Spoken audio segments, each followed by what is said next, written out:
few more, good. How many have come to 3? Okay, and I think we have 4. Has anyone been to all 4? Wow, so impressive. Awesome. Well, I probably don't need to tell you then, but just as a reminder, this is the 3rd week of launch. It's a 7-week series. Next week we're taking off because it's fall break, but the week after that we'll come back and be talking about LinkedIn, which is a really great way to connect with people who are in your field. So make sure you come to that. Remember, if you get 6, or if you attend 6 workshops, you get a professional development certificate or certification. You get a free t-shirt and a free meal. There's going to be a big celebration in December. So make sure that you get all 6 of those, all 6 workshops so that you can get those free things.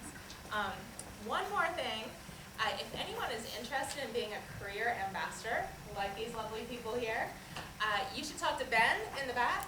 So go see him after the workshop, get his card, and you can email him, and he'll talk to you about possibly being a career ambassador. So to get started tonight, I want to introduce your career ambassadors. They're going to talk to you about cover letters. So we've got Michaela O'Connor, raise your hand. Michaela is a senior in political science. She wants to be an executive director for a grassroots campaign. So that's kind of cool.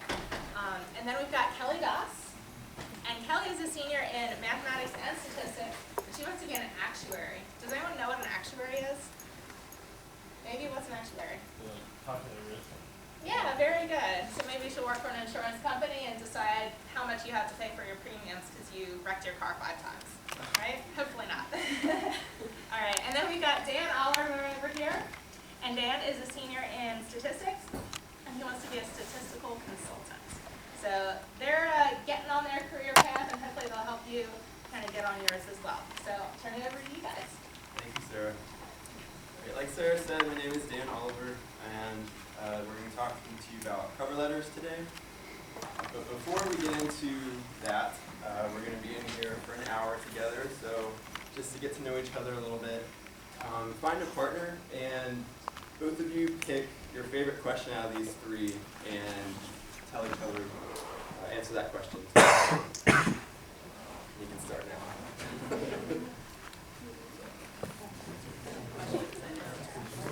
Boy.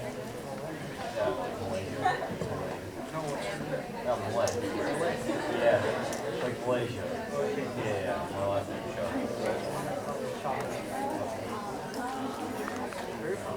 Harry.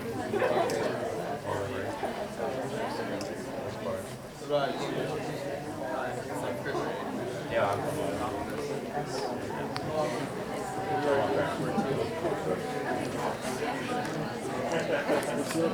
I'm Zach.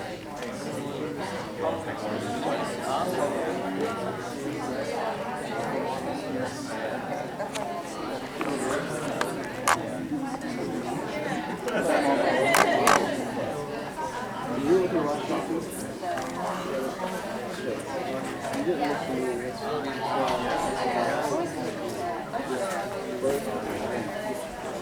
oh, I have been. What do you guys choose?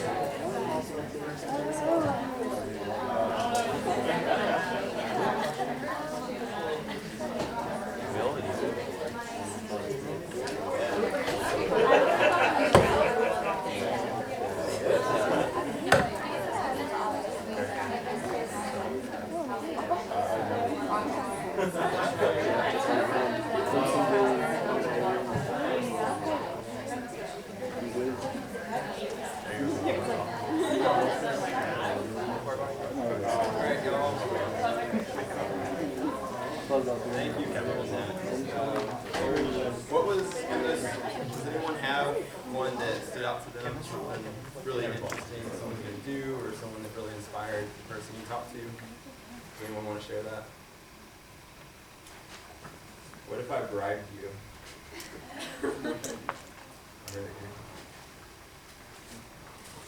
With a pair of Career Development Center sunglasses. Does anyone want to share? That's a pair. They're super cool. No. I know that It's me. okay. So as strange as it sounds, I forgot my passport one time. Almost got stuck in a country that I didn't really want to be in. So I dropped to Cuba and I got stuck in the airport for a while because I completely forgot my passport. I will never forget it ever again. I can promise you that. All right. Well, so we're going to start talking about cover letters. So first off, we're just going to talk about what is a cover letter.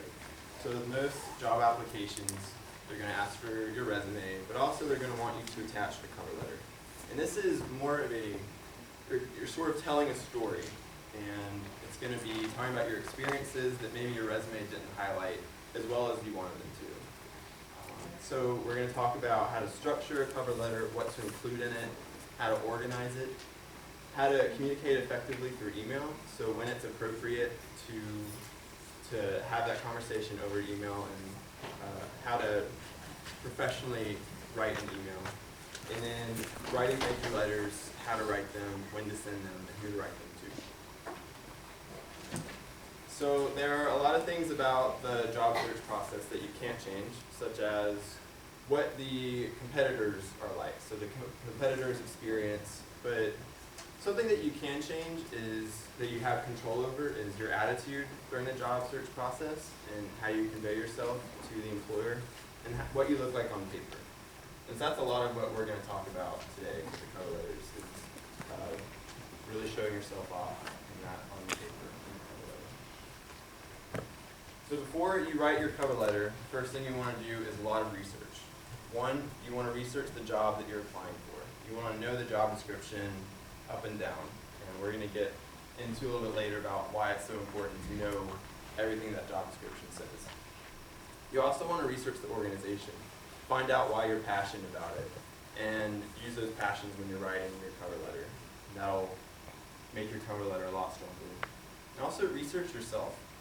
Think about experiences you've had in college and what transferable skills that those build, and your strengths and competencies that you can convey to the employer in your cover letter.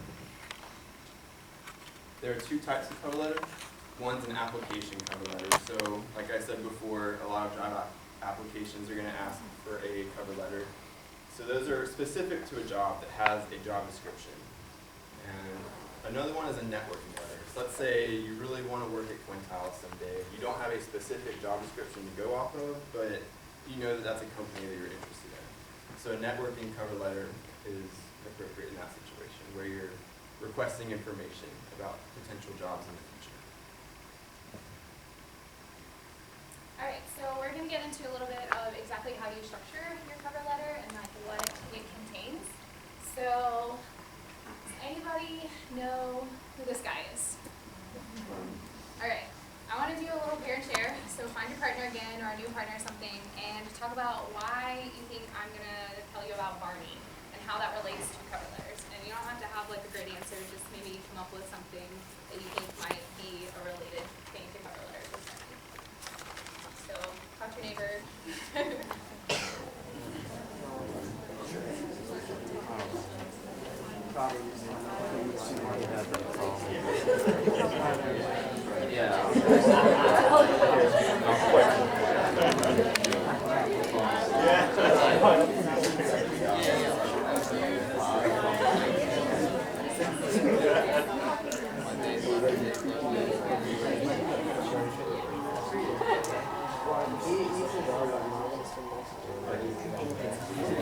You want to convey that type of enthusiasm.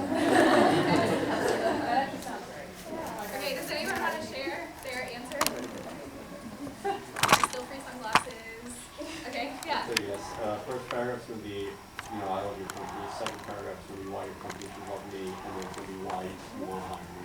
Yeah, perfect. So, you got the I love you love me, and let's get together. I don't know if you guys have all heard the song, but I'm not going to sing it for you because you may want to leave when I start singing. So, yeah, so basically what he said, the first paragraph is about the reason why you love their company, why you want to work for them. Your second paragraph is going to be why you're great for that job and why the company will love hiring you and what you'll bring to them. And then the third paragraph is, hey, hire me, let's make a great pair. So we're going to dive in a little bit more to each paragraph. So for the first one, why you're writing. This is where you're going to start, and you're going to name the job and how you found it. So a great way of doing that, you can also add in a name of somebody, drop that in there. So this, if example up here says, with much enthusiasm, I applied for a career service and sales position. It was posted at a super awesome company, whatever company it is. And then they name dropped by putting in their professor's name. And they said that he had suggested that the company would be a great fit because of so-and-so. So that's a great way. You can say, hey, this is where I found you, this is why I want to work for you, and name drop gives you a little bit of networking in there, how you got to know their company. You also want to show some knowledge in your first paragraph that you have about their company. So you can sometimes, you can quote something from their website as a part of like why you love their company and are drawn to it, or you could just mention something that you've researched that's fascinating to you. So this example has, after researching further, I've been impressed with your dedication to your customers and sustainable manufacturing. And so then you want to mention why you would contribute to that. And so they said that those are the reasons they want to contribute to that goal. And you can see that this paragraph is pretty concise. It's only 4 or 5 sentences, and so that's what you want in your cover letter. You want to mention all these things, but you want to be to the point with them. You don't want to go on and on and on because the employers have to read a lot of these, so you want to be to the point, but make sure you get that important information in there. So, here's a question. What's your question? About the name drop, so is it still useful even if like perhaps you didn't know your Dr. Schwartz, or if you didn't like learn about the job from a specific person? I think it can be. They may not. I think the most beneficial is when they're actually going to know it. So, say you actually talk to the hiring manager at a career fair. So you could drop that name and be like, hey, so I met you at the career fair and you suggested applying for this job. Or if your career counselor suggests you to it. A lot of times the name dropping gives you just an extra credibility. And so it's saying like, my career counselor suggested this job for me. And so does that make sense? It gives you a little more credibility even if they don't actually know the person. But it's definitely super beneficial when they actually know the person. So we're going to play a game that kind of forces you guys to talk a little bit. I know you guys are so excited about it. So a lot of you might have maybe gone to camp, right? And you had that one game where you're sitting around a campfire and your camp counselor says, all right, so we're going to front load a story. So John is in the woods and he comes across a, and you guys have to fill in the sentences. Does that make sense? Do you guys get that? And you, yes, yeah. All right, we're going to do a very similar thing, but with a cover letter and the first sentence of a cover letter. All right, so let's pretend that you're applying to work for the IT department at Cisco. All right, what would your first sentence be? And it'll be kind of popcorn style. So somebody's going to start and then you're going to go off with them in order to create the first paragraph of your cover letter. Who wants to start? Come on, guys, raise your hands. Let's do this. You think that we won't continue if you don't say anything. There are no wrong answers here. I am energetically applying for this position. Energetically applying for this position. So what would you say after that, maybe? You can use this as a template. I heard about your company from Professor Jones.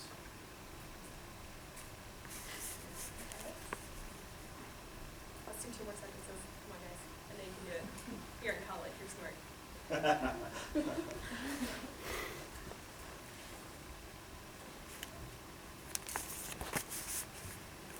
will embrace the crickets. He's wrong. DT, do you have any suggestions?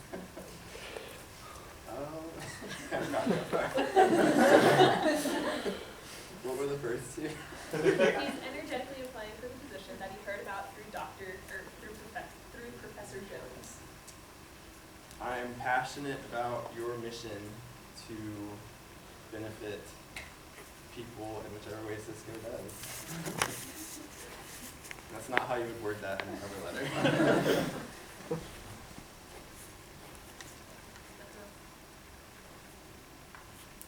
And after researching the position further, I'm excited to work in such a collaborative environment. That's good. That was great. All right. So after our first paragraph, we have the "You Love Me" paragraph, where you talk about what you you have to offer. This is gonna be your biggest paragraph in your cover letter. It's gonna have the most meat to it. So in here, you want to mention all of your skills that are relevant to the position, and you wanna back those up with actual experiences. So a lot of times, this is where you can bring in your transferable skills. A transferable skill is something that is applicable to any job. So for example, your communication skills. So you want to use the STAR method in that when you mention your actual example, which is you want to mention the situation, you want to mention your task in that, then you want to mention your action and the result. And like we said before, you want to make sure it's concise. So for example, in this one, the person who wrote this cover letter said that I've worked full-time for the past 4 years demonstrating excellent time management and organizational skills. So those were the two skills that they mentioned that were relevant to this position. And then it says, they put an example in here. And so it says, at my past position at the YMCA, I assisted people of all ages from children to older adults with problems they encountered and found smart solutions to help them. So they were more specific in what that looked like. And so you want to make sure you do that. You want to make sure you tell your story, and you're not just repeating straight from your resume, you know, a bullet point of whatever you did at your job. You know, you completed these tasks. So you want to tell a story in it, and you want to be extremely specific. And then you also want to make sure you mention what makes you unique. Why are you different than all the other candidates? Why should they look at you? Why should they interview you? And why should they hire you? So this person decided to put in theirs that their supervisor often praises them for communication skills and ability to relate to many different types of people. So that's what makes them stand out opposed to the other people that are applying for this job. And then they tied it up a little bit with a closing sentence that says, I believe my qualifications make me an excellent candidate for this position. So that kind of just wraps the whole paragraph up in one. So yeah, we were going to try to do the little popcorn activity again with this one, and everyone kind of make a paragraph. So we would love for you guys to be interactive, but we understand that it's a big group. So how about you get with your partner and kind of maybe bounce ideas off of each other to kind of come up with an example. You don't have to use the RIT at Cisco if you don't want to. You can use whatever job you would be interested in too. So get together with your partner, a new partner, and talk to them about a second paragraph. We may or may not ask you to share. Be prepared. I will complete my bachelor's degree from NC State University. Yeah, I want this.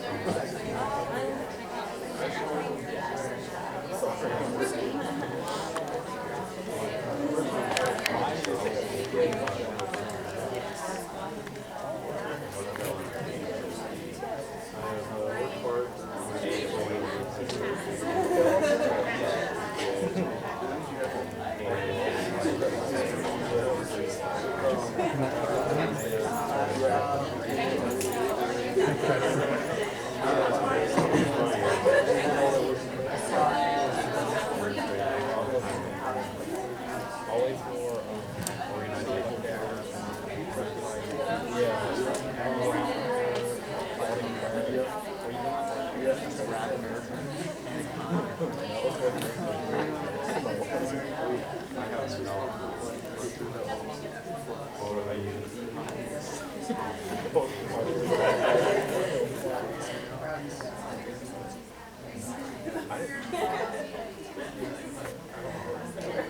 I've never.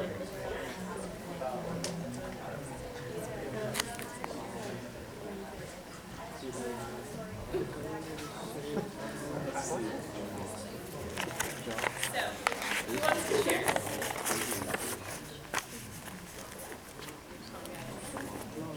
I have faith in you. You can do this. At least give me one sentence.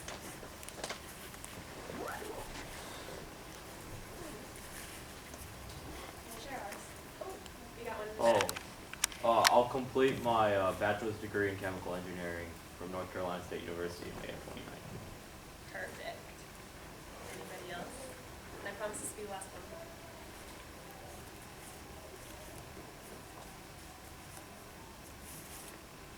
Anyone want to share like what job they were doing it for? Like what paragraph? Where?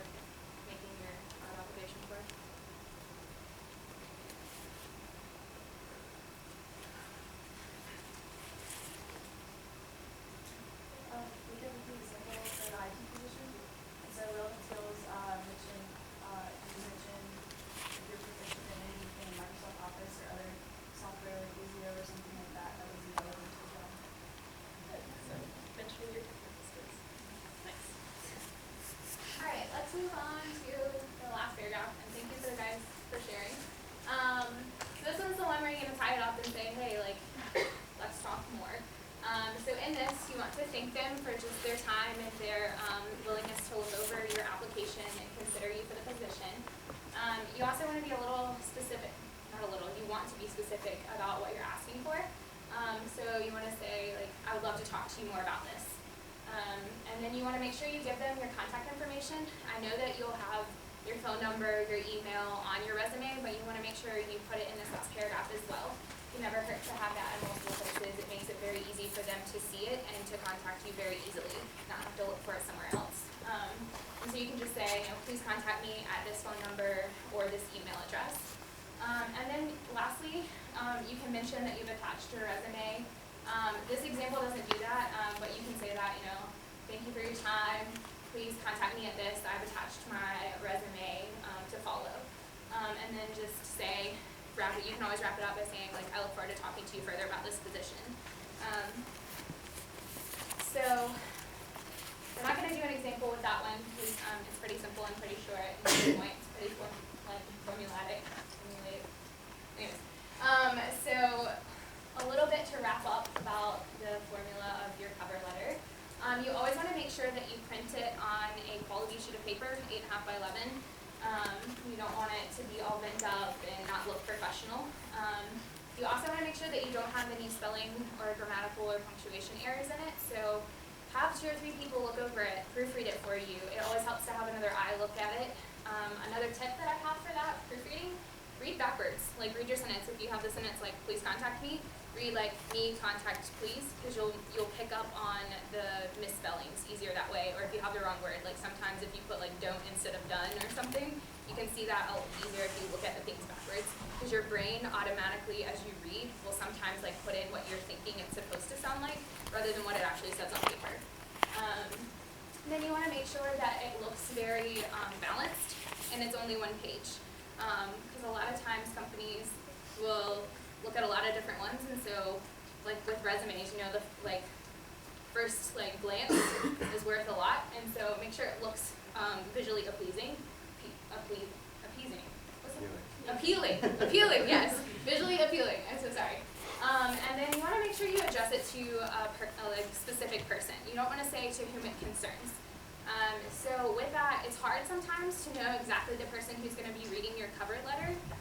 So you can say maybe dear hiring manager, because that's a specific person, and that's more directed than just to whom it may concern, because that's very general. But oftentimes on EPAC, they will have contact information, and you can see the person that might be reading it, or if you go to a career fair, maybe you meet the person who's like, I am hiring for this position, and you find out their name, and you'll know exactly.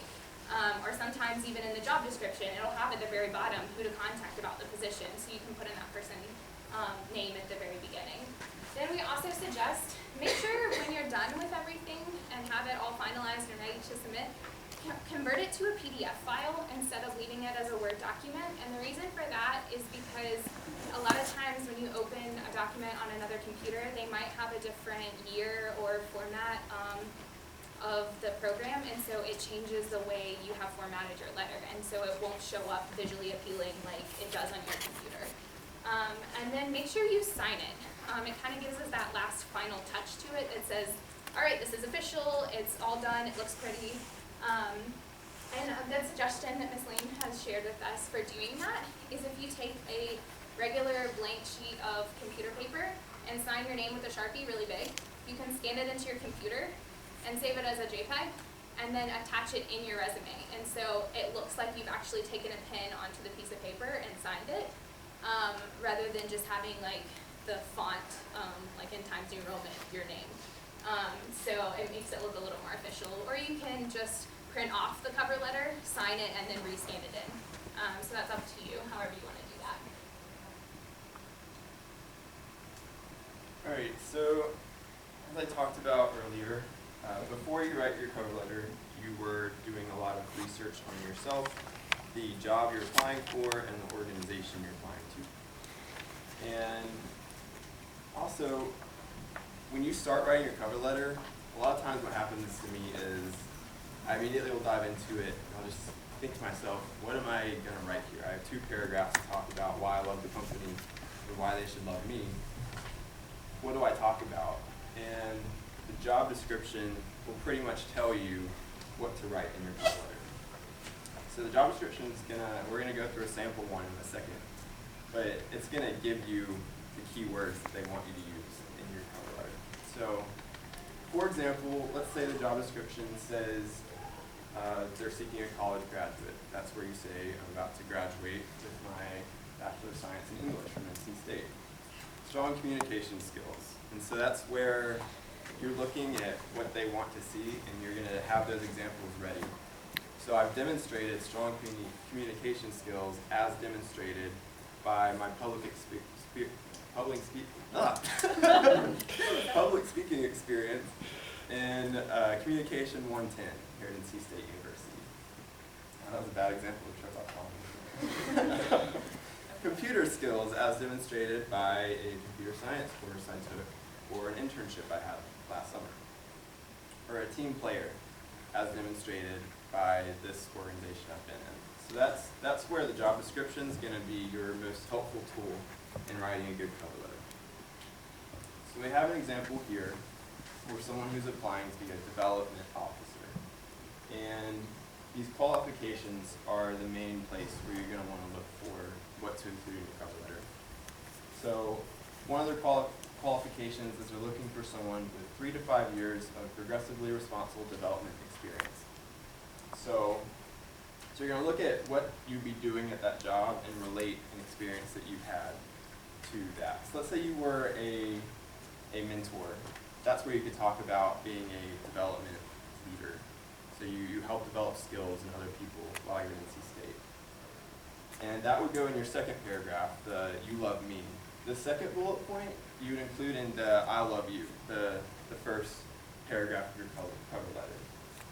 You want to, my advice is to use pretty much the exact wording they use, because that shows that you're paying attention to the job that you're applying to. And also, if you look at the company's website, kind of pick out specific phrases that they use. So for example, a common statistics phrase that they use in job descriptions is someone who enjoys complex data analysis and has a mind for statistical programming. I would use those exact words in my cover letter when I was applying for the job. So this first one, or the second bullet point in your first paragraph, you want to say, I'm passionate about